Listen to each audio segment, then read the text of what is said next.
Bonjour à tous et bienvenue dans le comptoir de la guilde. Je suis Agent Cobra et aujourd'hui je suis accompagné de Xav Salut à tous. et de Bilzy. Salut les copains. Nous allons parler du système PBTA.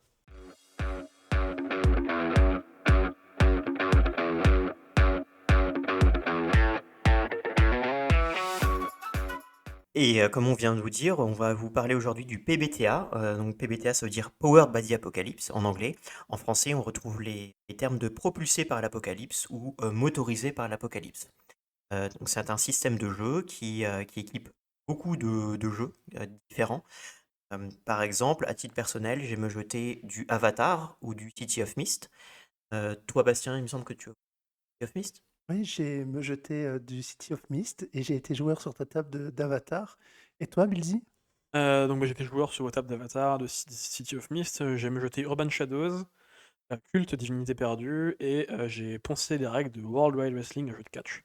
Juste pour préciser, quand tu parles d'Avatar, c'est l'adaptation de la série, Exactement, oui. l'anime est bien. On en parlera un petit peu plus tard, de toute façon, on précisera un petit peu plus tard, mais vous pouvez voir qu'il y a pas mal de jeux différents, un jeu de lutte, la série Avatar, City of Mist, qui est un jeu d'enquête, Il y en a et d'autres. Il y en a d'autres. bien sûr, il y en a plein d'autres. Là, on vous parle des jeux auxquels on a joué et me jeté, mais il y en a il y a une liste qui est assez longue, pas mal de jeux amateurs aussi. Dans la liste, il y a pas mal de jeux Harry Potter, par exemple, qui sont propulsés par l'Apocalypse, et ça permet de faire plein de choses différentes. Le système est assez récent, en fait, parce qu'il a été créé en 2010, enfin il est sorti en 2010 avec le jeu qui s'appelle Apocalypse World, qui est arrivé en 2012 en France. Il a été primé, notamment par un Grog d'Or en 2013, et dans ce jeu, on retrouve déjà quasiment tout ce qui est les systèmes Powered by the Apocalypse. Et justement, bah, c'est ce qu'on va vous présenter maintenant. Pour vous expliquer un petit peu la philosophie du système PBTA, je vais vous lire un petit extrait qui vient justement du premier jeu Apocalypse World. Il parle de la conversation. Tu sais sûrement déjà comment marche une partie de jeu de rôle. C'est une conversation. Les joueurs et toi parlez à tour de rôle et vous discutez de vos personnages vaquant à leurs affaires dans toutes sortes de situations fictives. Comme dans toute conversation, on parle chacun son tour, mais ce n'est pas vraiment comme de vrais tours, hein. Parfois, on se coupe la parole, on parle en même temps, on échange des idées, on prend toute la place. Et c'est très bien comme ça. Tout ce que font ces règles, c'est gérer cette conversation. Elles entrent en jeu quand on dit quelque chose de précis, et elles limitent ce qu'on pourra dire après. Logique, non? Ce passage, il donne justement une idée du caractère très narrativiste du système PBTA. C'est d'abord une conversation, et les règles sont là juste pour préciser cette conversation. Les règles sont très très light, et d'ailleurs, les jets de dés sont assez rares. Si vous voulez qu'on vous parle un petit peu du système de dés, c'est très simple. On lance 2 d6 et on ajoute un bonus. Ça peut être un attribut, ça peut être aussi négatif. Euh, et il y a différents seuils auxquels qu'on doit atteindre. Donc si on fait 6 ou moins, c'est un échec. Si on fait entre 7 et 9 compris, c'est une réussite mitigée. Donc on réussit l'action, mais il peut se passer quelque chose à la discrétion du MJ. Et si on fait 10 ou plus, c'est une réussite sans compromis. Sachant que enfin, les bonus ils vont pas aller très haut, Ouais. ou les malus non plus, et en fait, du coup, bah, souvent même ça va être un jet à 2d6 simple. Donc en fait, on a presque une chance sur deux, un peu moins quand même, mais un peu moins de chance sur deux, de juste rater son jet. Ouais, c'est Donc, ça. C'est les bonus, enfin, ça va de -1 à +3 en règle générale. Parfois, dans certains jeux, tu peux monter à +4, mais ça va pas au-delà. Et quand tu montes à +4, c'est vraiment que ton personnage est fait pour faire cette action-là. oui, voilà, et donc, bah, comme en fait, tu vas risquer de prendre une grosse contrepartie en pleine face si tu te foires, euh, le MJ va pas forcément te demander de faire des jets très souvent. Ouais, c'est ça. C'est que vraiment, chaque jet est risqué. Parce que même quand tu fais entre 7 et 9, c'est une réussite avec un drawback derrière, avec quelque chose qui se passe qui peut t'emmerder. Et parfois, le MJ, il va décider de ne pas te faire lancer les dés. Il va juste te donner ton action. Tu dis par exemple, bah, je fouille dans ce truc-là. Qu'est-ce qui peut mal se passer quand tu fouilles? Oui, c'est ça en fait. Moi, je fais beaucoup de jets de perception quand je suis MJ. C'est vraiment mon problème à moi, parce que bah, c'est assez facile de dire aux joueurs faites un jet de perception pour fouiller, et puis ça fait avancer le scénar comme ça, alors que dans PBTA, tu peux pas, parce que sinon, ils vont. Ils vont faire quoi? Ils vont se prendre un morceau de plate sur la tête quand ils vont fouiller? Qu'est-ce qui va se passer? Oui, puis dans un jeu d'enquête, en fait, là, le problème, c'est que tu fais 6 ou moins, ça veut dire que tu files pas l'info au personnage. Ouais. C'est un peu compliqué. Et donc, il y a cette fameuse notion de, ben tiens, le joueur décide de faire une action. Et c'est vraiment le joueur, il peut choisir de faire l'action pour lancer les dés ou pas. Il peut dire, ah ben non, je ne pensais pas que c'était aussi risqué, donc je ne fais pas l'action pour ne pas risquer d'avoir ce...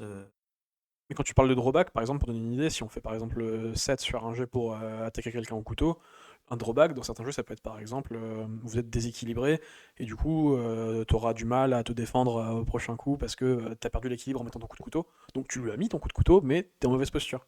Ou alors tu paies ton coup de couteau et bah, en fait, tu l'as laissé dans le gars et bah, du coup, tu plus de couteau. Voilà, ou bien tu te fatigues, par exemple. Oui, aussi, oui. Voilà. Il y a aussi quelque chose qui est très important dans le système PBTA, c'est les relations. Les relations entre les personnages joueurs et les relations entre personnages joueurs et PNJ. Et dans chaque jeu, il y a un système qui sert à faire ça, qui peut être différent à chaque fois. Et dès la création de personnages, ben tiens, on sait qui on aime bien, qui on n'aime pas, quelles relations on a avec différentes personnes, et avec aussi des PNJ. Même les joueurs peuvent comme ça dire, ah ben tiens, il y a un PNJ que j'aime bien, il s'appelle machin truc. Et le maître de jeu peut rebondir sur ça pour faire des choses. Et donc la narration est aussi prise par les joueurs. Justement, en fait, on en reparlera quand on rentrera en détail dans les jeux auxquels on a joué, sur comment marche le système de relations, mais c'est un truc qui est intéressant, c'est que si un jour vous faites du PBTA, vous décidez de créer un système, enfin, d'adapter le PBTA à votre univers, réfléchissez bien à comment les relations se matérialisent en fait. Par exemple, les relations dans Avatar vont être très différentes des relations dans Cult, qui est un jeu d'horreur gore. Et évidemment, du coup, c'est pas la même chose, pas la même ambiance. Et ça se ressent énormément. Et c'est pareil pour City of Mist aussi. Oui, c'est ça. Dans City of Mist, t'as vraiment les enquêtes. C'est une façon différente, ouais. Mais il y a aussi un truc qu'on n'a pas dit, le MJ fait pas de jet dans PBTA. Ouais, c'est vrai que c'est uniquement les joueurs qui font des jets dans PBTA. Et donc, quand un PNJ, par exemple, essaye de frapper un joueur, c'est le joueur qui fait le jet pour se défendre. Et en fonction du résultat du jet, le MJ peut imposer plus ou moins de conséquences. Ce qu'il faut savoir, c'est que c'est beaucoup des jeux avec des listes d'actions aussi.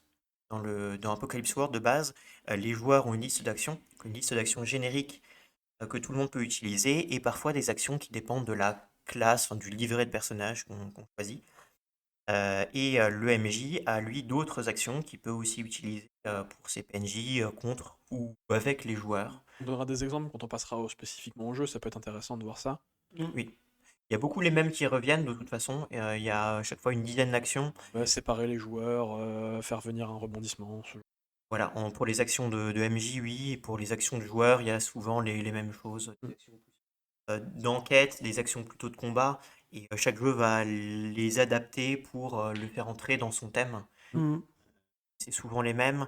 Et aussi un peu se passer de ces actions-là, si jamais on ne les aime pas, c'est pas forcément grave en tant que Mais maître de jeu. par exemple, pour comparer PBTA, pardon, tu voulais dire un truc.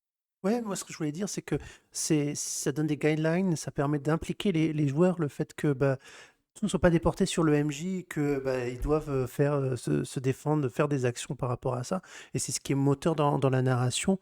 Et comme la narration se fait de façon statique, c'est-à-dire qu'on est dans un lieu, comme dans un comics, dans une case, sur une scène, ben, c'est beaucoup moins dynamique que d'autres systèmes de jeux de rôle. Ouais, c'est vrai que c'est un truc que je conseillerais beaucoup à faire avec des joueurs débutants. Parce que ça va vraiment leur donner une idée de bah, qu'est-ce que c'est que de jouer ton rôle, quoi. Alors, Incarner son personnage, ouais. je suis pas forcément totalement d'accord parce que les joueurs qui viennent du jeu de plateau, ils aiment bien avoir des règles. Ils aiment bien avoir des règles pour les guider, et quand ils voient leur fiche de personnage, ils savent, ben tiens, je veux faire telle action parce que j'ai vu telle compétence. Oui, mais Dans en les fait, si tu regardes systèmes, les fiches PBTA, sur chaque stat, en général, tu as une action associée. Donc en fait, ils savent quoi faire. Ils savent qu'ils peuvent taper à quelqu'un, tu vois. ils savent Et, qu'ils peuvent taper quelqu'un et tout, mais et au contraire, je trouve que c'est bien parce que... Et quand je dis débutant, je dis pas que ça va être leur premier jeu. Oui, oui, oui. Mais c'est bien pour leur donner une idée de que le jeu de rôle, c'est pas juste Donjon Dragon, j'avance, je tape, je vais dans un couloir, ouais. j'ouvre un donjon. En fait, pour moi, c'est à conseiller pour des joueurs qui aiment roleplay. Parce que c'est des jeux qui sont vraiment très narratifs, ou c'est des joueurs qui voudront prendre l'initiative et ça correspond pas à tous les joueurs pour Oui, moi. mais en fait, Ouais. c'est testé, tu vois, quand quelqu'un. Parce que justement, tu sais pas si t'aimes le roleplay si tu fais que du couloir donjon, tu vois. Oui, mais quelqu'un qui justement, par exemple, qui est assez timide, Oui, faut il pas va être pas réservé. forcément trop aimer ce système de jeu qui demande trop pour lui. Donc pour moi, tu vois, c'est pas joueur débutant ou pas débutant, c'est plus joueur qui aime le côté narratif ou qui aime pas le côté narratif. Oui, Moi, pas... justement, je trouve que ça peut permettre aux débutants de développer un peu ce côté-là, même s'ils. Peut-être qu'en fait, ils aimaient pas le côté narratif parce que justement, ils avaient trop de carcans d'autres Peut-être. endroits, tu vois. Et moi, je trouve que c'est bien d'essayer. Faites un one-shot, tu vois, faites un one-shot, testez, et ça se trouve, en fait, ça va donner à des joueurs l'envie d'essayer. Et même pour être MJ là-dessus, bah, en fait, c'est beaucoup plus simple de MJ ça que de MJ beaucoup plus compliqué avec un livret de règles exceptionnellement long, avec beaucoup de choses à se rappeler, parce que certes, on va pas avoir vraiment de gros framework de qu'est-ce que le MJ, qu'est-ce que les règles, tout ça. Mais justement, en fait, les joueurs, ils peuvent se concentrer sur j'écris mon scénar, et avec les joueurs, on va Mhm. construire là-dessus, avancer ensemble, etc. Et du coup, les joueurs, en fait, surtout si c'est des joueurs expérimentés que tu as avec toi, vont pouvoir te servir de béquille. Oui. Oui, parce que ce que je voulais dire, c'est au niveau des systèmes, tu parlais des règles, etc. Comme PBTA est beaucoup plus simple, c'est beaucoup plus abordable et ça fait moins peur aux MJ, surtout débutants. C'est surtout ça qu'il faut dire. Quand j'ai commencé et qu'il a fallu ouvrir Donjons et Dragons et des trucs comme ça, tu sais pas dans quel sens, quelle ligne, etc. Faut pas tout lire, faut sauter des En paragraphes. général, c'est de gauche à droite quand même. Mais je suis bien d'accord, mais ce que je veux dire par là, c'est tellement dense, il y a tellement d'informations, etc., que tu es complètement perdu. Là, dans du PBTA, les éléments sont plus courts, plus synthétiques, et je pense que ça peut aider les MJ débutants. Et puis, comme on l'a dit, c'est vraiment les PJ qui sont acteurs qui peuvent aussi aider les MJ à avancer. Donc, Alors, on dit depuis tout à l'heure que le système est simple. Il y a une peur qu'on pourrait avoir, c'est que le système est un peu trop simple et que tous les personnages se ressemblent. Et ça, c'est pas du tout le cas dans le système PBTA parce qu'il y a des systèmes de livret de personnages. Donc, c'est c'est ça. des classes un petit peu qui sont très différentes les unes des autres. Certaines rajoutent des actions carrément que le joueur peut faire, ce qu'il ne pourrait pas faire s'il prenait notre classe. Pour information, par exemple, Apocalypse World a 11 classes différentes et deux joueurs ne peuvent pas prendre la même classe, le même livret de personnage, il s'appelle ça un livret de personnage. Donc il y a pas mal de choses dans ce livret. Donc il y a des actions qui peuvent être soit purement des actions qu'ils peuvent faire, soit aussi des bonus passifs. Il y a des statistiques qui sont associées à ça. Il y a des attributs, on parlera d'Apocalypse World un peu plus tard. Il y a aussi les relations entre les personnages qui dépendent de ce livret-là dans beaucoup de jeux différents. Donc ça donne un côté fluff au personnage, une âme en plus de règles qui viennent s'ajouter. C'est ça qui rend le jeu PBTA particulièrement unique pour les joueurs. Ils jouent tous un rôle qui est très différent. Mais par contre, il faut que le maître de jeu connaisse les joueurs, enfin, les personnages joueurs, pour pouvoir justement leur tendre des perches parfois, qui connaissent les relations, Mm. pour jouer un petit peu avec ça, qui connaissent les caractéristiques des personnages, pour les mettre dans des situations qui les font évoluer. Oui, des dilemmes, parce que s'il n'y a pas de dilemme dans les interactions, bah, ça fait pas avancer la personnalité de ton personnage. Donc, et puis, je voulais rebondir sur la simplicité. Il y a aussi un autre point, c'est les fiches de personnages. Là, tu parlais des playbooks, des livrets. Donc, bah, les fiches sont assez synthétiques et légères. Elles sont souvent en recto, verso. Après, dans des univers, mais elles sont souvent plus personnalisé, puisqu'on a dit que chaque classe était différente, donc chaque fiche de personnage en elle-même aussi est différente dans sa Pas structure un pour, petit pas peu. pour tous les jeux. Il y a des jeux qui, quand même, ont une fiche de personnage pour tout le monde. Et après, bon, bah, tu vas modifier des trucs. Par exemple, Urban Shadows, il n'y a qu'une seule fiche de personnage. Même si c'est ton playbook en anglais, hein, c'est comme ça que ça s'appelle Oui. Le le livret. livret. Ton playbook va changer beaucoup de choses sur ton personnage, mais la fiche reste la même, et c'est pareil pour Culte aussi. C'est vrai que pour City of Mist ou pour Avatar, il y a vraiment des fiches personnages par playbook. Mhm. Et même, des fois, par exemple, si on dit qu'on veut rejouer, on pourrait rejouer le même playbook et avoir un personnage vraiment différent. Mhm. Ça, c'est très intéressant. Un truc qui fait que j'aime beaucoup PBTA, et je parle du système en général et pas que d'un jeu, c'est que on parle des fois de système générique, et pour le comparer, par exemple, à un système qui est Savage Worlds, que j'utilise beaucoup, c'est que Savage Worlds, c'est un système sur lequel on va calquer des trucs. On va lui calquer Deadland, on va lui calquer System Barbarians, alors que ce qui est intéressant avec PBTA, c'est que les auteurs en fait adaptent le système à leur univers. Et là, on voit que c'est puissant parce que à quel degré les playbooks sont différents, ça va dépendre du jeu. À quel degré les relations sont importantes et comment elles jouent au jeu, ça va dépendre du jeu. À quel degré tu vas prendre cher quand tu vas quand tu vas rater une attaque, ça va dépendre du jeu et de son ambiance. Même parfois les actions justement que peuvent faire les joueurs vont changer. Il y a des jeux qui vont rajouter un système de combat, il y a des jeux euh, Système de magie aussi des fois. de magie qui vont rajouter des petites choses, les relations notamment. Le playbook, le nombre de playbooks dépend beaucoup du jeu. Mhm. Euh, et c'est là où on va commencer en détail des jeux. Le seul truc qu'on peut dire avant, c'est que si jamais vous voulez faire que du combat, c'est pas le bon système. Oui, oui, oui, c'est vraiment un système narratif. Les combats, c'est pas En fait, le combat est l'objectif vu comme une de. forme de narration en soi, donc il y C'est a des ça. combats, mais c'est Mhm. pas de la tactique. Voilà. Et chaque jeu justement va être spécifique sur ça, donc on va en parler maintenant. On va commencer par vous détailler un petit peu Apocalypse World. Alors la particularité, c'est que c'était le premier jeu à utiliser le système, L'original. l'original, voilà, mais aussi qu'on n'y a pas joué du tout. Donc ni joué ni me jeter. Nous sommes des experts.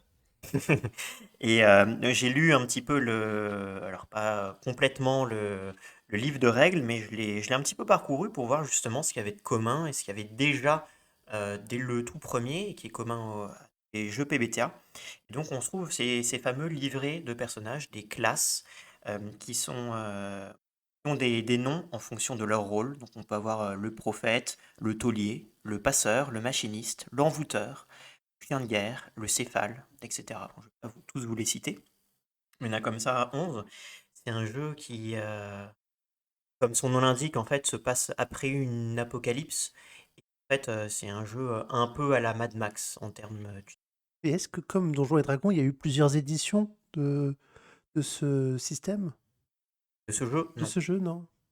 il y a eu qu'une édition qui s'appelle Apocalypse World. Voilà. On retrouve beaucoup d'éléments de PBTA. On a déjà les listes, une liste d'actions, donc avec des listes générales. Et dans les playbooks, on peut retrouver des actions qui sont personnelles. Donc eux, ce qu'ils appellent actions, dans les playbooks, en général, il y en a deux qui sont à choisir parmi toute une liste. Il y a des trucs qui sont juste des bonus passifs, et il y a des vraies actions que peuvent faire les joueurs.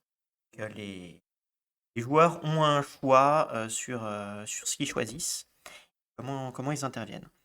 Le jeu utilise un système d'attributs. Donc il y a 5 attributs. Il y en a 6 en réalité, mais il y en a 5 principaux qui sont cool, dur, sexy, rusé et zarbe. Vous pouvez voir que c'est des attributs qui sont très particuliers, surtout le zarbe, on le retrouve dans assez peu de jeux. Ça, c'est une vraie particularité de ce jeu-là. Et en vrai, il y a une sixième stat qui est l'historique. En fait, l'historique, c'est par rapport à chaque autre personnage joueur. Et cette stat va beaucoup évoluer par rapport à l'évolution des relations. Au départ, dans le playbook, il y a tout un système de oh ben tiens, vous allez annoncer aux joueurs que vous avez +1 ou -1 d'historique avec eux, etc. Et quand eux, ils vous annoncent quelque chose, et ben vous le prenez et vous pouvez aussi modifier. Et c'est à chaque fois expliqué avec une phrase roleplay. Ben tiens, lui, tu l'as protégé, etc. Vous augmentez ce truc-là. Lui, vous lui faites pas confiance parce que machin truc. Il y a des règles, notamment quand vous couchez avec quelqu'un, et ben vous gagnez 3 points d'historique avec cette personne. On peut faire des jets avec l'historique. Et l'historique, c'est un des moyens aussi de prendre de l'XP. On n'a pas parlé de ça dans le reste du système PBTA, mais il y a un système d'expérience. Chaque jeu, justement, l'adapte. Du coup, tu peux pexer en couchant à droite à gauche. Exactement. Voilà. Quand tu arrives à 4 d'historique avec quelqu'un, et ben, tu vas retourner à 1, à +1, et tu vas gagner un point d'XP. Les points d'XP, on peut les avoir autrement, par exemple. Quand on un attribut qu'on maîtrise, un jet de dés avec un attribut. Il y a 5 attributs, il y en a 4 qu'on maîtrise en tout. Il y en a 2 qui sont choisis par le joueur, un qui est choisi par le maître de jeu et un qui est choisi par joueur dont le personnage a l'historique le plus haut avec nous. Mm. Même les autres joueurs peuvent influer sur la fiche de perso, donc on maîtrise 4, 5. On gagne des points d'expérience. Quand on arrive à, il me semble, 5 points d'expérience, on les gomme tous et on gagne un perk, donc un avantage, pareil, qui est dans le livret. Qui peut être une action, qui peut être un bonus, ses stats notamment avec. Il y a toute une liste de choses qu'on peut choisir et on peut continuer à avancer.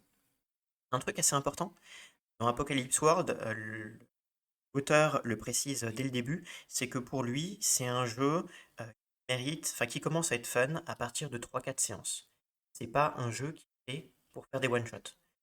Le jeu et donc le système PBTA a été prévu pour de l'évolution de personnages et pour faire au moins des mini-campagnes, voire des campagnes.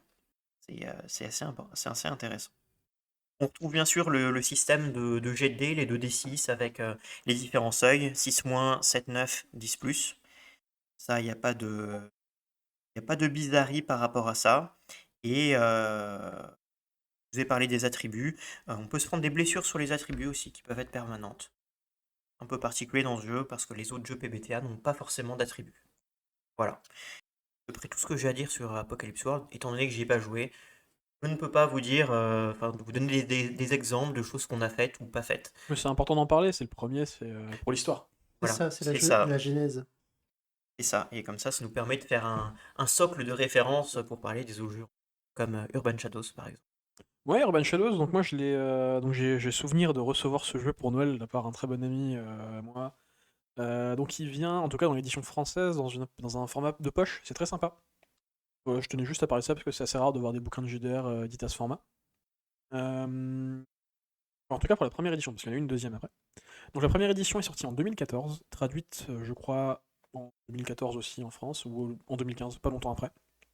C'est de la fantasy gothique urbaine, donc il faut imaginer en fait que vous allez jouer des monstres de la nuit en fait. Ça peut être des fées, des vampires, des morts vivants. Vous pouvez aussi jouer des mortels qui savent qu'il y a ça. Hein. J'en parlerai un petit peu après. Donc c'est vraiment un jeu d'ambiance de la nuit. Vraiment, faut imaginer Vampire la Mascarade mais en moins edgy quoi. Donc il y a le système de playbook.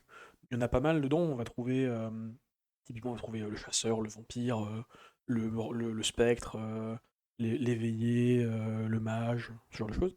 Et en fait, les personnages sont tous divisés en factions. Il y en a 4. Les mortels, donc là, ce sont les gens, on va dire, normaux. Les indomptés, donc ça va être tout ce qui est féerique, ce genre de choses. Les éveillés, donc là-dedans, on va avoir potentiellement des mages ou des trucs comme ça. Et les nocturnes, donc on va avoir les vampires, les loups-garous, ce genre de choses. Et en fait, chaque faction, les personnages vont avoir des points dedans. Parce que ça va être les points dans lesquels vous allez avoir des affinités avec cette faction-là. Donc ça va aller de -1 à 2. En général, c'est -1, 0, 1, 2.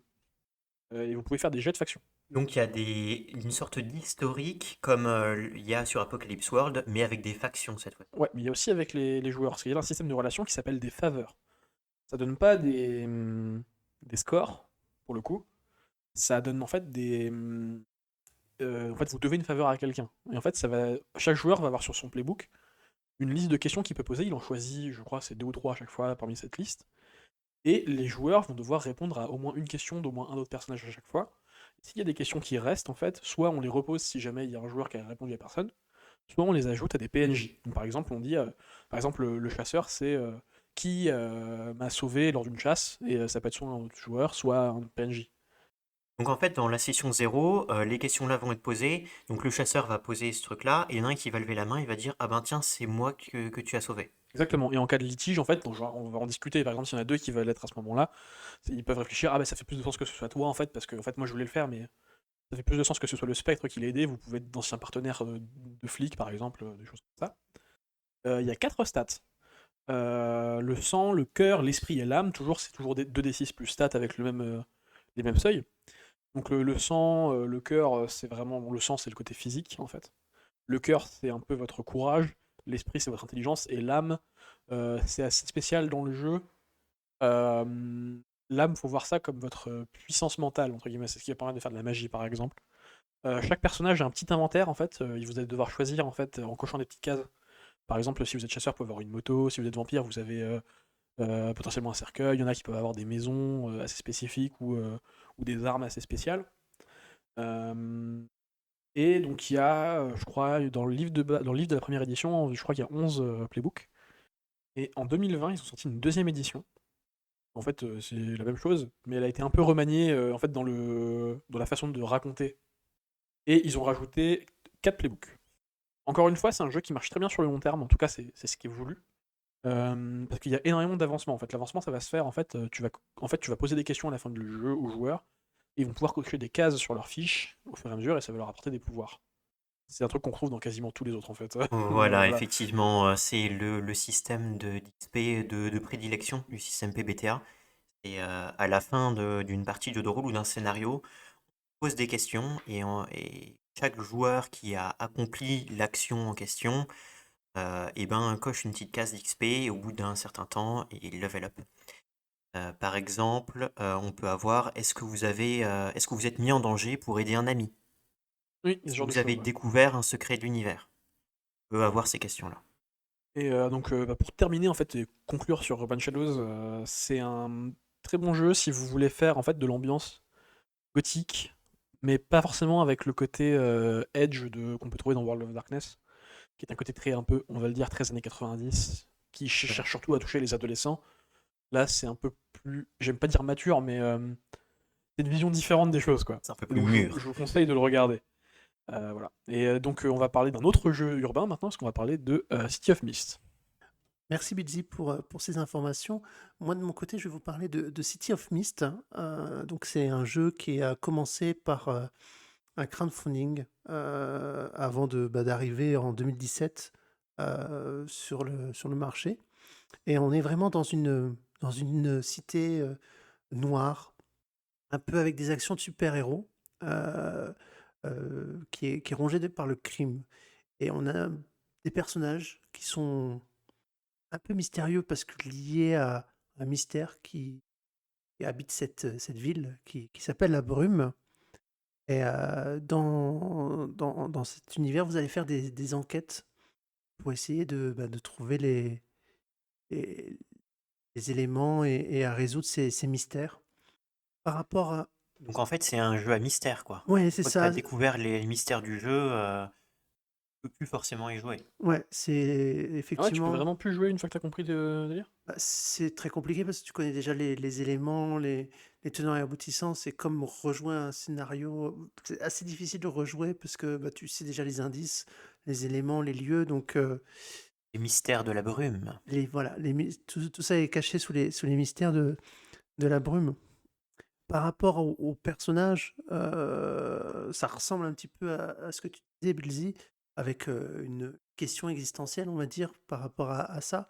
Mais j'ai pas des attributs de mon côté, c'est plutôt des traits de personnalité du personnage. Et c'est ça qui va faire que chaque personnage est un petit peu différent. Dans l'univers, on a différents types de PNJ, etc., de joueurs, dans le sens où les joueurs sont des réceptacles, c'est comme ça que ça s'appelle dans cet univers-là, qui sont dits éveillés. Donc ils ont conscience d'avoir une seconde partie de leur âme qui les habite. Et tout l'intensité, on parlait des playbooks, de l'équilibre sur le personnage en lui-même, ça va être de ne pas trop aller vers le côté humain ou vers le côté, on va dire, mystique de son personnage. Ouais, parce qu'en fait, s'il vient trop côté humain, il peut justement, il y a le risque de se rendormir C'est ça, et donc du coup de devenir un humain lambda et de plus être ouvert à toute la partie mythe, c'est ça. légende. Et s'il passe trop du côté légende, et ben, il perd son côté humain et il devient uniquement plus que légende ou il faut imaginer un peu un spectre qui peut plus influer sur le monde réel. C'est ça, dans la brume. Il y a vraiment cette dualité qu'il faut conserver, quoi. C'est ça, c'est ça. C'est un jeu un peu d'équilibriste. Et en termes, je vous le disais en préambule, c'est plutôt dans le sens cinématographique. On est sur des scènes et on va pouvoir basculer de scène en scène pour pouvoir fouiller, faire des actions de recherche. Et c'est tout là où Le jeu va apporter la dimension narrative du système PBTA. Euh, Comme on le disait, pour l'expérience et puis même pour la série, on va faire des enquêtes, mais ces enquêtes, elles peuvent avoir des liens entre elles pour pouvoir mener au but de savoir quel est le mystère qui recouvre cette ville. Ce qui est bien avec cet univers-là, c'est qu'ils ont fait un système, un book qui s'appelle le Quick Start, qui est un livret de découverte qui permet d'avoir des règles simplifiées sur l'univers, etc., avec 2 scénarios pour commencer. Et ça permet comme ça d'amorcer l'envie de continuer et d'aller sur le livret plus complet. Et il y a des fiches perso d'imprimés dedans, et je crois qu'on a testé, et c'est très joli. C'est celui-là qu'on avait testé? Ouais, Ouais. ouais, ouais. Effectivement, les fiches perso sont très jolies. Donc, si on veut, on peut parler d'ailleurs des personnages. Chaque personnage a 4 thèmes, c'est ça? Oui, c'est ça, ils ont des thèmes mythos ou...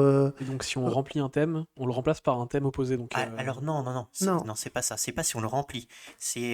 Donc en fait, chaque thème a, te donne des bonus. Donc au départ, tu as 3 bonus et il te donne une contrainte.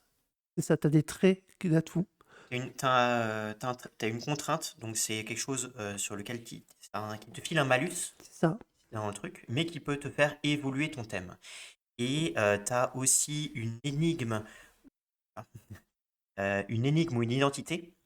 Donc une énigme, c'est sur les thèmes de mythos, donc les thèmes de légende, et les identités, c'est sur les thèmes de logos, donc les thèmes plutôt logiques. c'est ça, Et ce truc-là, si tu ne le respectes pas, tu coches une petite case, de- et au c'est ça. bout de 3 cases cochées, le thème est défaussé. ok, donc c'est l'inverse de ce que j'ai dit en fait. Exactement, C'est c'est ça, on l'inverse. a l'attention et le trauma, et effectivement, si tu vas contre ton thème, tu vas aller cocher des traumas, et si tu vas au contraire vers ton thème, tu vas augmenter l'attention qui va permettre de te faire déverrouiller des nouvelles options de traits d'atouts supplémentaires. Voilà. Et donc du coup, ce système-là, il est très bien, parce que s'il y a quelque chose, enfin un thème de ton personnage avec lequel tu n'arrives pas à jouer, et que tu ne le respectes pas, bon, au final, il est enlevé, il est remplacé par un autre. Ce qui fait que si tu as vraiment un blocage avec un aspect de ton personnage, c'est pas grave, il reste pas long, enfin, il peut ne pas rester. Le danger, c'est que si tu commences avec 3 légendes et un humain, et que c'est l'humain qui te pose problème, Oui, il faut pas le faire partir en premier. oui, tu peux pas le faire partir en premier, C'est il toute la faut. problématique effectivement d'équilibre, et c'est tout ça qui fait que chaque personnage, classe, playbook, va être unique parce que ils n'ont pas le même nom, ils n'ont pas les mêmes éléments, et puis même au cours de la partie, vos traits peuvent évoluer, et ça c'est ce qui est intéressant. Et du coup, en termes d'ambiance, enfin, c'est de l'urbain, donc du mystère, on a dit. Mhm. C'est ça. Mais en termes d'ambiance, ce serait plutôt un truc genre. C'est pas vraiment de l'horreur, en tout cas de ce que j'ai joué. Non, Plus du noir, c'est ça? C'est plus noir, effectivement, enquête. On est vraiment dans les années un petit peu 80-90. Moi je crois qu'on peut jouer avec n'importe quelle époque en Oui, fait. oui, oui, mais si on reste dans le système de base, on est vraiment, oui, cité noire, un petit peu, euh, je dirais pas Gotham City, mais on pourrait, voilà, Ouais, le un petit peu. tirer par là, hein. Un petit peu comme justement, il y a ces super méchants qui ont aussi des pouvoirs, parce C'est que ça, les joueurs ne sont pas les seuls à avoir être habités de mythos, et il y en a qui utilisent leurs pouvoirs pour faire du mal. Il y a une sorte de mafia, il y a de la corruption, et donc il faut du crime, enquêter. c'est Voilà. ça, ouais, Enquêter sur ce qui se passe. Les joueurs ne sont pas forcément des policiers, en fait, ils ont leur propre vie. c'est ça. Dans les pré-tirés, par exemple, il y en a un qui est employé du service des eaux. C'est ça, et puis ils se regroupent parce que ils sont une certaine attraction entre eux, les personnages, puisque ils ont cet aspect un petit peu mystique qui leur titille les yeux. Le Et mythos attire le mythos. c'est ça, et donc les personnages se rassemblent et sont plus sous le giron, je vais dire, d'un bureau d'enquête. Et c'est vraiment ça qui va piloter les différents scénarios qui vont se passer. Agence de détective, enquête, des choses comme ça. Il y a un truc que j'aime beaucoup dans le jeu, c'est les traits de contrainte des thèmes. Mm. Et en fait, les joueurs peuvent s'imposer de faire des jets dans certaines conditions qui remplissent leur trait de contrainte, se donner un malus, parce que le trait de contrainte en fait donne un malus. Et en fait, en jouant avec ça, ça fait évoluer le thème, et c'est comme ça qu'on peut faire Pour évoluer le faire thème. évoluer le déclin, hein, Et donc le de joueur peut ce trait. choisir de s'imposer un malus ça très narratif en fait comme façon de. Mais effectivement, après, rien n'empêche d'aller vers des trucs plus vers l'horreur. Toi, tu voulais parler, Bilzy, d'un jeu d'horreur, c'est ça? Ouais, et pas n'importe lequel, c'est en fait culte, donc là c'est culte Divinité perdue, On peut dire que c'est un jeu culte. Ouais, bah, c'est un jeu culte en fait. En fait, faut voir cette édition de culte qui est sortie en 2016 comme une entre guillemets troisième édition. Parce que les deux premières sont sorties dans les années 90 et c'était des éditions au D20. C'était en fait un dessin ramené sur un D20, en fait, il fallait faire en dessous de ton score sur 20 dans une compétence avec le dé. Donc si t'étais très bon dans une compétence, t'avais 19 et il fallait faire 19 ou moins au dé. Voilà. Et en fait, là c'est PBTA, troisième édition. Ce qu'il faut voir déjà, c'est que c'est pas du 2D6. Eux, ils sont spéciaux, voilà. Nous, on fait des choses différemment. Nous, c'est 2D10. Voilà. On va avoir un échec entre 0 et 9. On va avoir une réussite partielle entre 10 et 14 et une grosse réussite à 15+. Quand on parle de jeu d'horreur, là, c'est vraiment de l'horreur cosmique, on va dire. Un peu dans la même échelle, pas dans la même ambiance, mais dans la même échelle que l'appel de Cthulhu, par exemple. Mais avec du gore et de la violence très très marquée. Il y a un long chapitre qui parle de comment gérer le gore et le violent. Ça aide beaucoup MJ. Moi, j'avais du mal à écrire de l'horreur avant et c'est vrai que ça m'a beaucoup aidé, même pour d'autres jeux en fait. Par contre, c'est vraiment précisé dans le jeu. Mettez-vous d'accord avec vos joueurs sur les limites, quoi. Parce que dans le jeu, par exemple, il parle de scènes vraiment violentes, voire même des scènes de viol, par exemple. Et il précise bien, si les joueurs sont pas ok, faut pas faire ça. Oui, Voilà. parce que tu peux avoir des Donc, viscères, des choses ouais, qui peuvent traumatiser. Ouais, encore les viscères, je pense que c'est pas le. en C'est un fait, peu le cas des si les nôtres viscères aussi. posent problème, tu joues pas à culte. Voilà. Mais en fait, c'est vrai. En fait, ils mettent une liste de questions à poser aux joueurs. En fait, est-ce que ces thèmes-là, c'est oui, oui, mais me le dire peut-être avant la séance, ou non. Voilà. Ouais. C'est vrai que même rien qu'en voyant le livre, les illustrations sont très jolies, hein, mais c'est très graphique. Ouais, alors le livre, effectivement, a été primé, effectivement, mais par contre, ouais, c'est joli. En termes d'image, il faut imaginer Elden Ring. Voilà, donc un côté très stylisé, machin. Rencontre. Hellraiser. Voilà, c'est vraiment pas sympa. Il y a un côté très biblique aussi Ouais, à ouais, culte. ouais. Alors, j'ai pas spoilé la cosmogonie, tout ça, de culte, en fait. L'idée, c'est que vos personnages se rendent compte que le monde n'est qu'une illusion. Et votre but, c'est de vous éveiller, d'atteindre l'illumination et de briser l'illusion.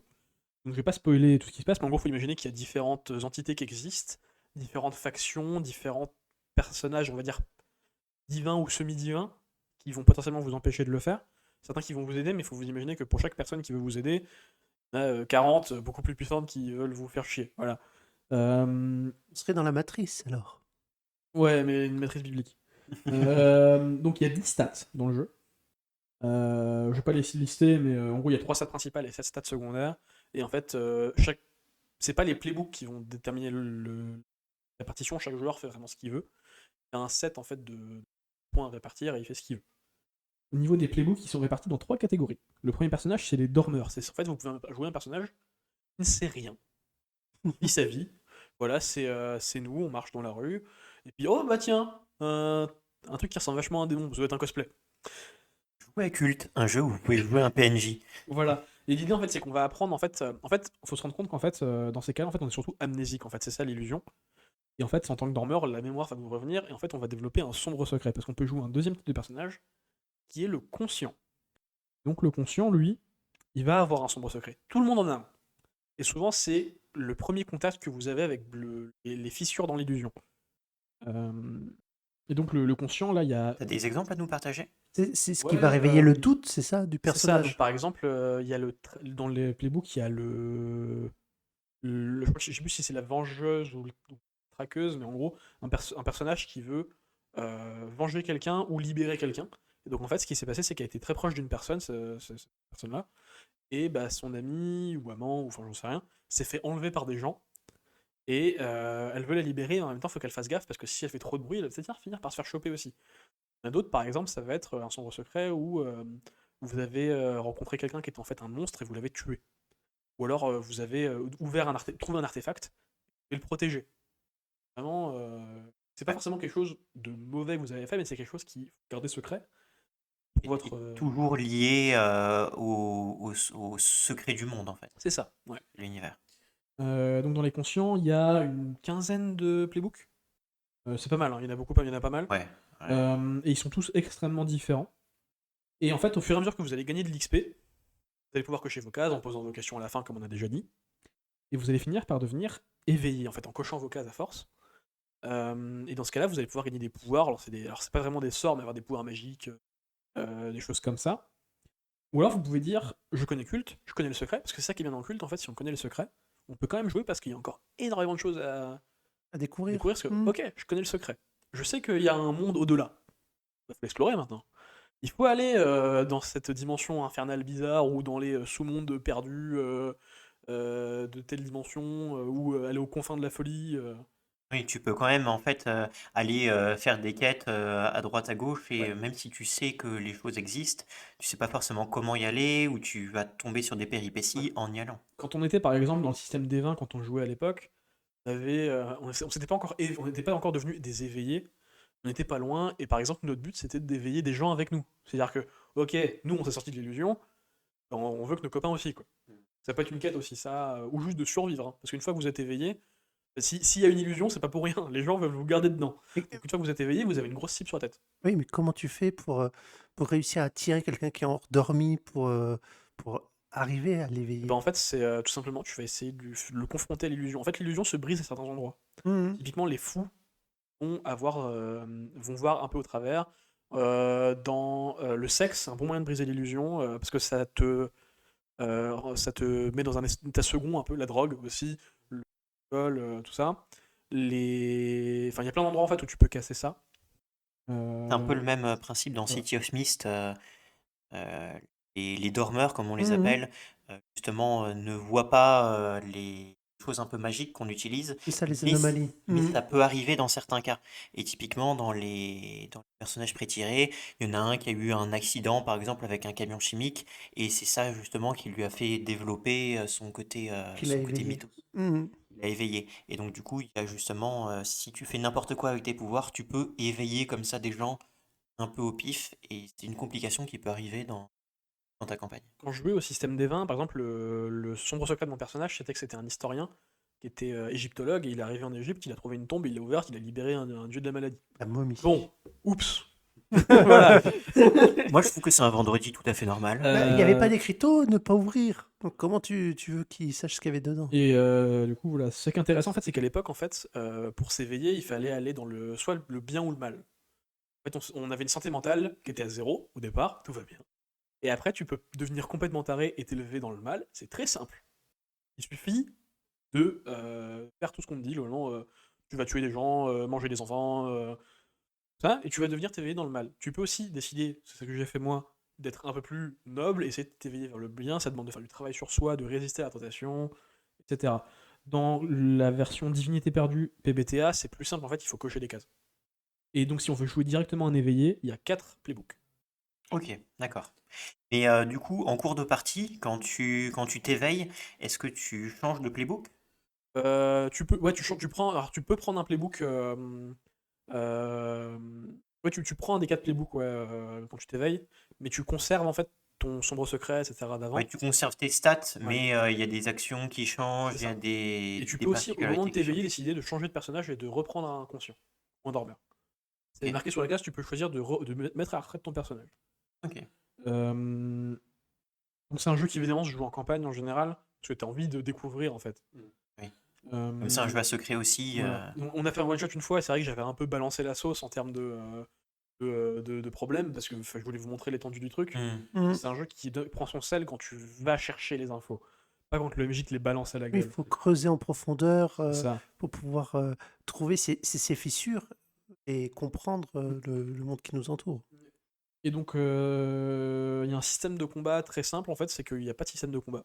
En fait, le MJ fait un peu au feeling en termes de tours. Par exemple, il peut décider que bah il y a un joueur qui joue, puis tous les monstres, puis un autre joueur, puis tous les monstres, puis un autre joueur, puis tous les monstres. Parce que vous êtes acculé, voilà, c'est comme ça. Ouais. C'est que ça va être par exemple différent dans Avatar, si tu peux nous en parler. Là pour le coup, il y a un vrai système. Effectivement, Avatar a la particularité d'avoir son propre système de combat. C'est un peu un système à la pierre-feuille-ciseau. Donc, il y a des actions que peuvent faire les joueurs qui dépendent aussi de leur playbook. Des actions d'attaque, des actions de défense et des actions techniques. Et donc il y a un ordre dans lequel les actions vont se dérouler. Et en fonction de qui on cible, il va y avoir des bonus ou des malus. Comme les autres systèmes PBTA, c'est uniquement les joueurs qui lancent les dés et pas les PNJ. Euh, et donc, du coup, les joueurs se défendent aussi face aux attaques des PNJ. Comment ça se passe globalement? Il y a les trois cases avec les trois cases. Ça dépend comment vous jouez, si vous jouez à distance ou si vous jouez pas à distance. En gros, tout le monde révèle en même temps euh, La posture, la ouais. posture qu'il Mm. décide d'avoir. Attaque, défense ou technique. Et ensuite, on résout les actions dans un ordre. Alors, je sais plus. Et à ce moment-là, justement, on peut dire, bon bah voilà, je fais telle action. Il y a des actions qui sont générales, et chaque playbook rajoute une action qui est encore en plus. Donc, en fonction de ton personnage sera plutôt typé attaque, défense ou technique. Ça, c'est une des particularités d'Avatar. Avatar, je ne sais pas si vous connaissez un petit peu, ça vient d'Avatar, le dernier maître de l'air, ou The Legend of Korra. On peut jouer dans l'une des deux ères, et même dans d'autres ères qui se passent avant. L'ère de Roku, l'ère de Kyoshi, l'ère qu'il y a entre Roku et Aang, et la guerre qui dure 100 ans. On peut avoir en fait un avatar de n'importe quel type, air, terre, feu ou eau, ou bien pas d'avatar. Bon, parce que pendant la guerre de 100 ans, il n'y a pas d'avatar qui est là Oui, pour c'est sauver le ça. monde. Il est endormi. Voilà. Donc il y a différentes époques dans lesquelles on peut jouer. Si on joue à l'ère de Korra, par exemple, on peut avoir des thèmes un peu plus steampunk, on peut avoir de la technologie.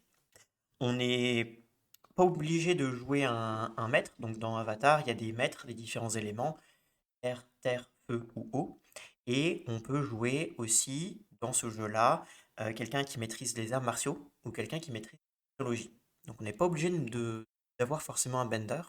Et c'est pas ça qui sont les playbooks. Ça, c'est juste quelque chose qui se rajoute. Mais les playbooks, c'est plutôt comment vous voulez jouer votre personnage et ça va influer sur notamment les notions d'équilibre. Sur chaque playbook, vous aurez deux notions et c'est les notions vers lesquelles votre personnage va, Osciller, oui. il va osciller, il va gagner en maturité. C'est des notions qui ne sont pas complètement opposées, mais qui ne vont pas de soi d'elles-mêmes. Par exemple, on peut avoir la loyauté et l'indépendance. Elles sont incompatibles mais complémentaires. C'est ça. Voilà, on peut être indépendant et loyal. Et en général, les personnages d'Avatar vont justement garder un équilibre entre les deux et ils sont autant attirés vers les deux côtés. Et ça, c'est le dilemme qu'il y a entre les deux. Voilà, c'est ça. Et ils peuvent ils sont complémentaires, comme tu l'as dit, ils peuvent être mis de front, mais ça demande quand même un équilibre. Justement, il y a un système d'équilibre dans Avatar. Au fur et à mesure que les joueurs font des choix, et ben on peut aller plutôt d'un côté ou plutôt de l'autre. Et quand on va un peu trop d'un côté, et ben il peut se passer des choses. Le personnage, il peut péter un petit peu un câble, il se barrer. euh, voilà, donc il peut se prendre aussi de la fatigue. Il y a pas mal de choses comme ça qui rentrent en compte. Et notamment avec il peut se prendre de la dégâts sur ses attributs, différents attributs. Et, et c'est très narratif. Il y a pas dans le système de bending, maîtrise, il n'y a pas de liste d'actions qu'on peut faire. Il n'y a pas de liste de sorts, entre guillemets. C'est pas, oh ben tiens, t'es un mètre de l'eau, et ben t'as une action qui est de faire tel truc exactement. Fais ce que tu veux, ouais. Voilà, tu fais ce que tu veux, c'est très narratif, mais il faut que ce soit cohérent. Maître du jeu qui va dire, non, écoute, t'es un bender qui a 10 ans, un bender d'eau qui a 10 ans, non, tu ne vas pas, Créer un tsunami. voilà, tu vas pas créer un tsunami, Et encore une fois, comme c'est PBTA, il n'y aura pas forcément des jets à chaque fois, c'est ça qui est intéressant. Par exemple, oui, si vous voulez juste être un bender d'eau et transvaser de l'eau d'un vase à un autre vase, il n'y aura pas de jet à faire. Voilà. exactement, oui. Et même en termes de combat, c'est que du fluff en fait. Vous dites votre action qui aura quelque chose au niveau des règles, et ensuite, si vous voulez lui donner un fluff, par exemple, l'action, ça peut être attaquer quelqu'un, faire des dégâts à quelqu'un, ou déplacer quelqu'un, et ben vous pouvez lui dire, bon ben voilà, je suis un maître de l'air, et ben si je veux le déplacer, je crée un courant d'air autour de lui, une petite tornade, et qui fait le déplacer. Mhm. C'est que du fluff, Et c'est vraiment pas mal, son système. Plus, en fait, on retrouve l'ambiance de la série Avatar, où en fait, tu as des personnages qui se développent et qui gagnent en maturité au fur et à mesure. C'est quelque chose qui est réussi dans le jeu. Et c'est vrai qu'on n'a pas parlé d'historique, c'est un des jeux les plus récents qu'utilise PBTA, puisqu'il a été kickstarté en 22. En anglais. En anglais, ouais. Mhm. Donc la version digitale est sortie en 2022, version physique l'année 2023, et il y a un Kickstarter en français euh, sur Game on Tabletop qui a eu lieu aussi cette année. On n'a pas encore eu les pledges, très récents du coup. Oui, c'est ça, courant 2024 pour les pledges. Voilà. Et ça fait partie des plus gros jeux de rôle qui ont été kickstartés. Bah, surtout, il y a la licence Ouais, derrière, ouais, donc, il y a une fanbase c'est énorme, sûr quoi. que... Ouais, il y a la Et le jeu fanbase est très derrière. bien. Alors, il y a le jeu qui est très bien, il y a les livres qui sont très beaux aussi, les illustrations sont très belles, il y a beaucoup de matos dans... C'est un des Kickstarter les plus rentables. Il y a plein de scénarios, il y a des BD qui coûtent un peu cher, mais Il y a même un écran et tout ce qui va bien, donc... oui, oui, oui, il y a des scénarios, il y a des illustrations spéciales pour les couvertures si on veut.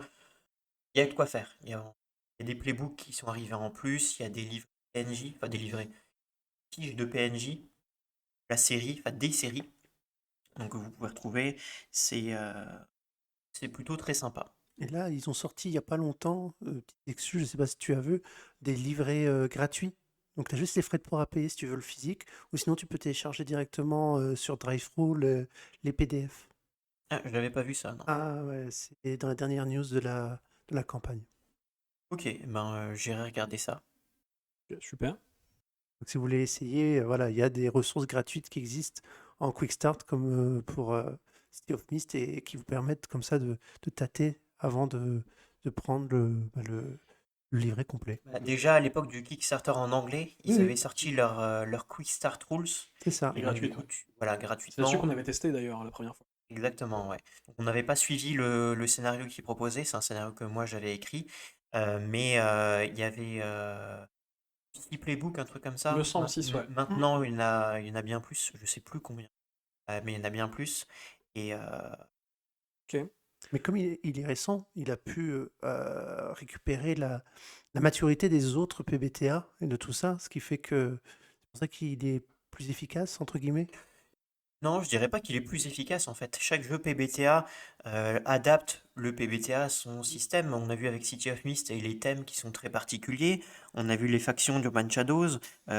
Culte, un système de stress. En fait, ouais, il y a un Euh, système de stress dans le culte, ouais, effectivement. En fait, c'est ça qui est intéressant, c'est que chaque jeu te fait te sentir vraiment dans son univers. Oui, c'est pour Typiquement, l'incarner. tu l'as dit, en fait, Avatar, il n'y a pas de point de vie, en fait, tu prends des états. C'est exactement ce qui se passe dans la série. Ils tuent pas dans la série. Ils vont se fatiguer à force de se battre, ou ils vont se bloquer, ou ils vont mettre ils vont s'empêcher de passer, ou ce genre de choses. Là où, effectivement, dans Urban Shadows, bon, bah, il y a des points de vie parce qu'on va se taper sur la gueule, mais ouais.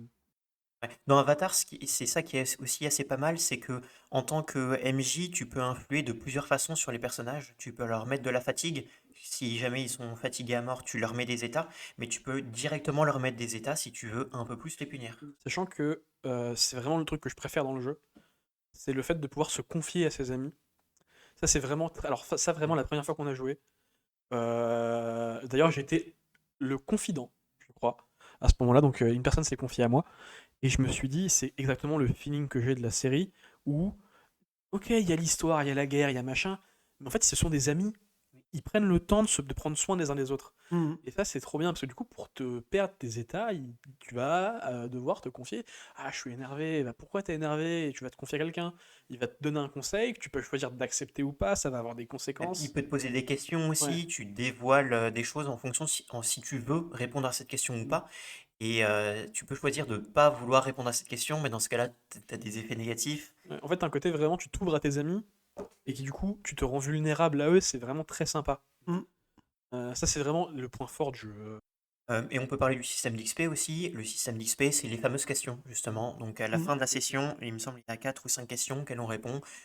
Et c'est très aussi lié sur les relations. Est-ce que vous êtes mis en danger pour aider quelqu'un? Est-ce que vous en avez appris plus sur vous-même? ça, et au bout de 3, il me semble, casse cochées, et que ça arrive assez vite, euh, mais ça pousse les joueurs à adopter certains comportements, et ça fait rentrer en fait les joueurs dans la partie, dans l'univers. C'est ça qui est assez cool avec PBTA, c'est que comme chaque jeu l'adapte, on a vraiment l'impression que c'est wholesome et que c'est que te pousse à entrer dans l'univers en question. Ouais, je suis assez d'accord. Et d'ailleurs, juste, je tiens à rajouter, ce jeu est une très bonne excuse si jamais vous avez des potes qui veulent pas faire de jeu de rôle mais qui aiment beaucoup Avatar. Vous avez un moyen de faire du très bon chantage avec ça. Ouais, comme c'est très narratif, et c'est vrai que j'ai fait jouer à des gens qui de base n'aiment pas trop le jeu de rôle. Et puis tu leur dis, ah, bon, on a fait du jeu de rôle. Ouais. Et si vous avez des gens qui aiment le catch, ben vous pouvez aussi, d'ailleurs. Effectivement, effectivement. Alors ça, c'est un jeu du coup que j'ai découvert quand on a commencé à parler de faire un podcast PBTA. Je l'ai lu de long en large parce que c'est un concept exceptionnel. En fait, le principe du jeu, donc ce jeu s'appelle World Wide Wrestling. Donc il est sorti initialement en 2021 ou 2020, je sais plus. C'était un petit livret d'une vingtaine de pages. Ils l'ont ressorti en une deuxième édition en 2022. Et donc le principe, en fait, c'est que vous jouez des catcheurs. Mais littéralement, il n'y a pas de on va sauver le monde ou quoi. Non, non. Vous êtes des catcheurs. Votre but, c'est d'être populaire, de faire de l'argent, d'augmenter votre, de peut-être devenir une star de cinéma un jour, je sais pas. Jouer à la bagarre. Exactement. Et en fait, ce qui est intéressant déjà dans la prémisse, c'est que les joueurs sont pas forcément potes. Votre but, c'est d'être le plus populaire du groupe, enfin du groupe et même de toute la promotion de catch. Les joueurs, c'est pas forcément vos potes. Alors, en termes de jeu, il y aura de la collaboration, évidemment. Et même en tant que personnage, ils vont être collaborés ensemble parce qu'ils sont professionnels. Ils savent que s'ils commencent à faire n'importe quoi, ils vont se faire virer, donc ils sont professionnels entre eux. Mais il va y avoir des petits coups à l'envers. Ou tiens, en fait, je refuse de perdre ce match. Donc Je vais le gagner. donc Je fais ce que je veux. c'est des alliances avec des coups bas, des choses comme ça, Ça peut, ouais, du rebondissement. effectivement, ça peut. Et en fait, le MJ, en fait, ce qui est intéressant, c'est que j'expliquerai les termes de catch à chaque fois, mais le jeu utilise tous les termes de catch. Un peu de connaisseur, entre guillemets. Par exemple, le MJ, c'est ce qu'on appelle le booker dans le catch, c'est celui qui fait le scénario, qui va dire lui il gagne, lui il perd, lui machin. Les joueurs, en fait, quand ils vont arriver, on joue que les shows de base. Dans le jeu, on ne joue que les shows de catch. Les joueurs, en fait, ils vont arriver et ils vont dire ah bah tiens, ce serait sympa qu'on ait un match entre machin et machin. Le MJ peut dire non, ou il peut dire oui, et c'est le MJ à la fin qui va dire c'est lui qui gagne. Les joueurs auront moyen de changer ça en plein match s'ils veulent. Ok. Sachant qu'il y a moyen aussi, par exemple, d'intervenir dans un match dans lequel t'es pas. Tu peux dire j'y vais. Et en fait, même si c'est pas prévu initialement en fait par les joueurs, c'est de l'improvisation, c'est du jeu de rôle. En fait, on va partir du principe que c'était prévu dès le départ dans le script. Parce qu'en vrai, dans le catch, il n'y a jamais personne qui va aller sur le ring sans que ce soit prévu. Ouais. Euh, Spoiler. le cacher pour de faux, non. Un truc intéressant aussi, Faire le show. s'il y a au moins un joueur qui n'est pas dans le match, il va être commentateur. Donc il va pouvoir, pendant le match, décider soit de mettre en avant un truc qui va se passer et de transformer une réussite normale en grosse réussite. Pareil, un du D6 plus bonus. Ou alors il peut décider de sauver ce qu'on appelle un botch. En fait, les ratés dans le jeu, on les appelle ça des botches. Le botch, en fait, dans le catch, c'est ah merde, j'ai raté ma prise. Désolé, t'as plus de nuque. Voilà. Donc là, c'est tous les ratés, on appelle ça des botches. Et en fait, le commentateur peut dire ah mince, il est tombé, mais en fait, c'était le plan de l'adversaire depuis le début. Donc le commentateur sauve la situation. Et donc là, vous pouvez choisir soit il joue son personnage de catch, soit il joue le commentateur. Donc en ce qui concerne le playbook, il est divisé en deux en fait. Donc tu as ta gimmick, c'est un peu le rôle en fait que tu as. Donc il y a le vétéran, ce qu'on appelle l'ace, donc c'est le visage de la promotion, le jeune talent prometteur, le big man tout vénère, le catcheur hardcore, le luchador. Et après, tu vas te découper en deux. Donc, soit tu es un heel, un méchant, ou un babyface, un gentil. Ou si t'es un luchador, un technico et un rudo. Voilà, c'est précisé dans le jeu. En fait, le but, en fait, c'est d'avoir le plus gros score de popularité. En fait, il monte à chaque fois ou il descend. Et celui qui est toujours le plus haut va avoir des gros bonus par rapport aux autres. Et son but, c'est de rester en haut. Et ça, c'est géré par le MJ, C'est c'est-à-dire un score que tu gagnes à la fin des matchs, je vais justement y venir. Ouais. En fait, tu vas avoir un score avec tous les catcheurs, un score qu'on appelle de hit. La hit dans le catch, c'est à quel point un truc est chaud, quoi. Genre, on est investi dedans, ok. Ouais, Donc, hit comme la chaleur H-E-A-T. ouais, c'est ça. Donc déjà, tu vas avoir un score de hit de au moins 1 si t'es un babyface et qu'en face c'est un heal. Parce qu'il y a une dynamique de gentil méchant. Mhm. Après, tu vas faire comme dans d'autres jeux, tu vas poser des questions au début de la première séance. Ah bah tiens, en fait, pour parler des rivalités d'avant. Tiens, moi je suis le vétéran qui est le catcheur qui m'a trahi il y a 10 ans. dans une autre rivalité, et tu vas dire ah bah c'est moi et tout, et hop, plus 1 en 8. Et le but du match, quand vous allez catcher, c'est d'atteindre 4 en 8 avec votre adversaire. Et donc vous allez faire ça en 4 chances, dans des promos, parce qu'on peut jouer des promos aussi. Donc les promos c'est quand on parle. Et donc en atteignant 4 en 8, vous allez tous gagner un point de popularité. Même si vous perdez, parce que c'est du catch et scripté, on s'en fout, vous perdez. Et donc en fait, ce qui est intéressant, c'est que si vous catchez très bien, vous pouvez dire en fait non, je dis à partir du principe qu'en fait c'est moi qui gagne. Voilà, c'est mon personnage qui gagne. Je suis content. Vous pouvez jouer un manager aussi, donc un personnage qui ne catche pas. Il y a encore moins de jets que dans les autres jeux. Parce que par exemple, si vous faites dans un seul match, vous pouvez pas faire 2 fois le même jet. Ok. Par exemple, vous pouvez dire faire le jet de je catch, donc vous allez catcher tout le match. Mais en fait, vous allez le faire que pour une seule séquence, la plus importante.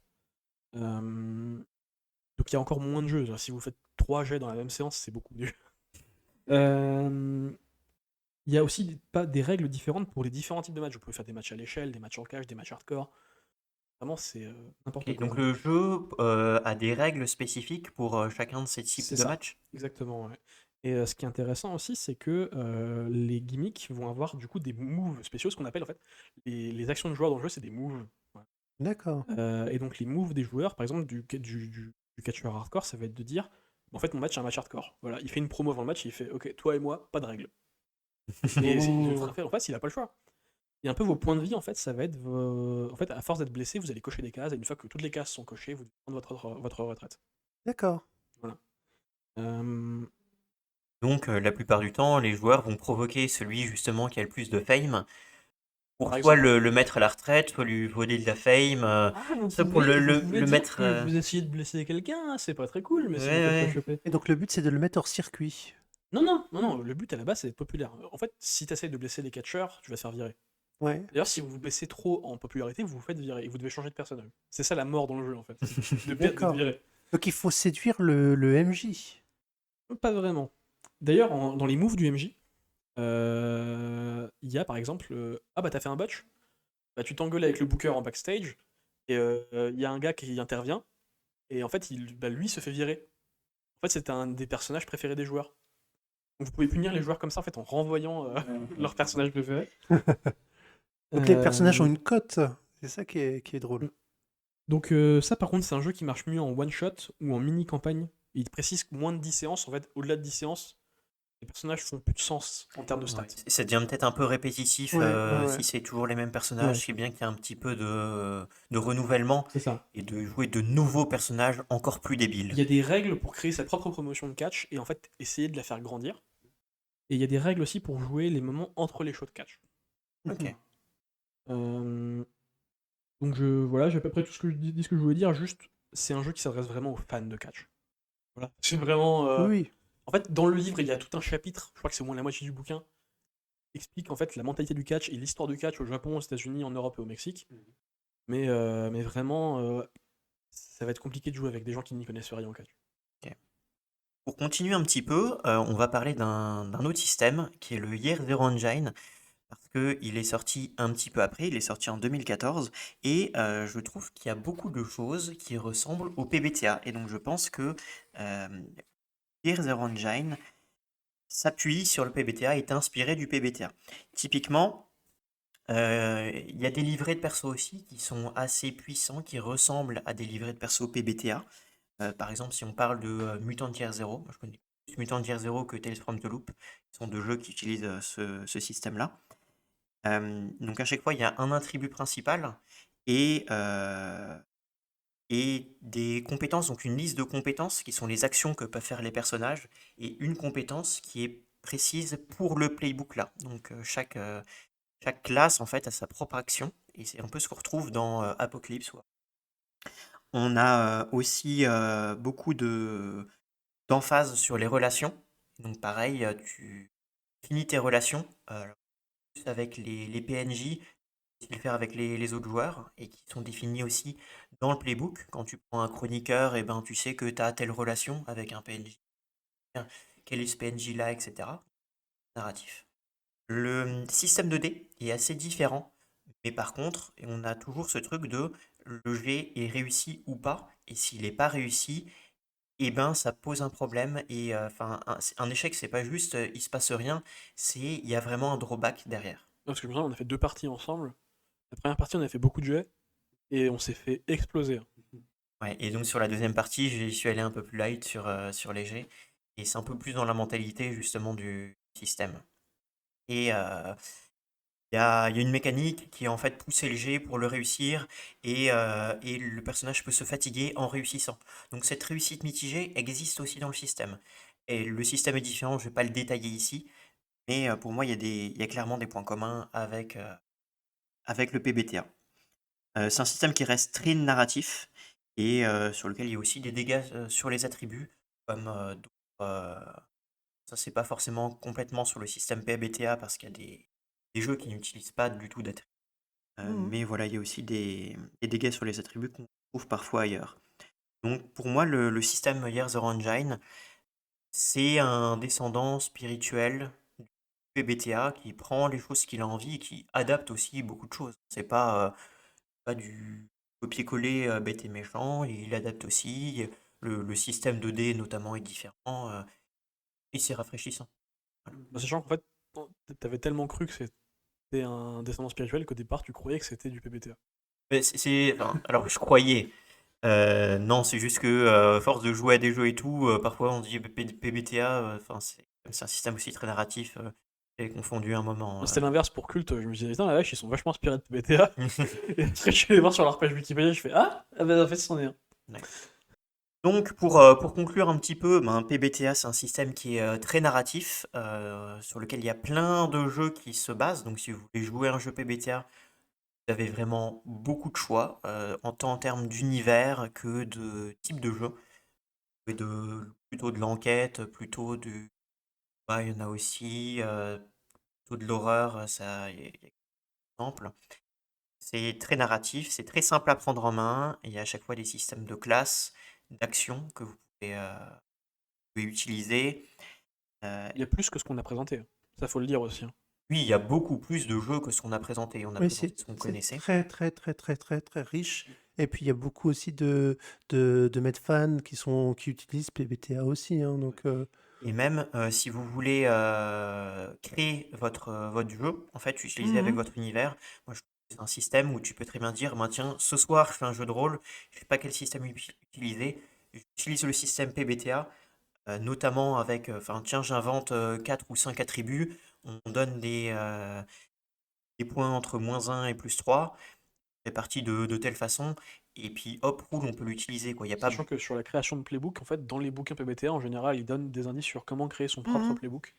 Faut Donc en qu'elle plus, on soit- peut s'en inspirer, quoi. On peut s'en inspirer, on n'est même pas obligé de faire des playbooks. Si c'est pour une one-shot, t'es pas obligé de faire des Oui. playbooks, tu le fais directement avec les joueurs. Mhm. Et avec des systèmes très narratifs, tu peux dire, ok, ben, tiens, toi, décris-moi ta relation avec tel personnage, etc. Il y a des façons de faire qui existent et qui peuvent être très bien. Donc pour moi, c'est un système de jeu qui est très bien pour faire comme ça un peu de l'impro, alors pas totalement impro, mais un peu travaillé quand même, et qui peut se pousser. Si jamais tu as envie de faire des playbooks, tu as envie de faire des choses, tu peux les faire. En fait, c'est des briques qui se rajoutent. C'est ça te ferme pas les portes si tu veux aller plus loin, mais Voilà. pour autant, c'est pas nécessaire d'aller plus loin pour pouvoir utiliser la base. Voilà, c'est des briques, et tes briques, tu peux en avoir. La base, elle est vraiment très simple, et ensuite tu ajoutes des briques en fonction de ce que tu veux, et tu peux vraiment construire ton mur avec tes briques comme tu veux.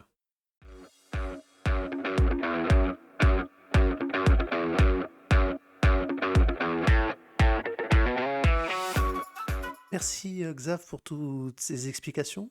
Ben, merci d'avoir écouté mes apocalypseries. Et toi, merci à Bilzy aussi qui nous a accompagnés ce soir. Ouais, merci, moi j'ai pas de catchphrase pour la fin, mais bon, ça m'a fait plaisir de parler avec vous ce soir. Et puis, je veux me permettre de vous rappeler que nous sommes la Guilde des Maîtres de Jeu, qu'on est sur Nancy. Vous pouvez venir nous rencontrer en fin de mois au Meetup. Et sans attendre, vous pouvez déjà rejoindre notre Discord en description. Merci à vous.